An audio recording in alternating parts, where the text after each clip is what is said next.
Hello, good morning. Ayan, nakita ko na naman ang aking yellow roses. 'Di ba? May buko na naman, sabi ko sa inyo. Pagagandahin ko na naman ang halaman ko. Pagagandahin ko ang mga roses ko. Ayan, meron na siyang buko, meron na siyang buko. Ayan. 'Di ba ang ganda ng kulay niya? Halo-halo siya. Oh, 'di ba? Tapos itong pink ko. Ibang klase itong rose na to, no? Hindi ano yung nasa gitna niya. Parang ganun, oh. Yan, ang dami niyang bulaklak, oh. Yan, nagsisimula na silang mamulaklak. Yan. Tapos, meron ako ditong isang klase ng bulaklak. Ayan siya, kulay pink siya na, kulay light pink. Kulay light pink na may dark pink. Oh, 'di ba? Ang ganda niya, 'di ba?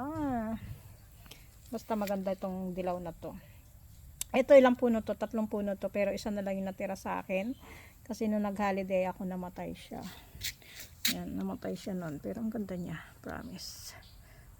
Yan. Tapos itong pitonya ko, mayabang-yabang na naman siya. Kung makikita mo, napakadami niyang bulaklak ngayon. Ayan. 'Di ba? Makikita niyo siya. Ang ganda niya. Super ganda. Yan. Pitonya, roses, mga nag-aanuhan na naman ang aking halaman.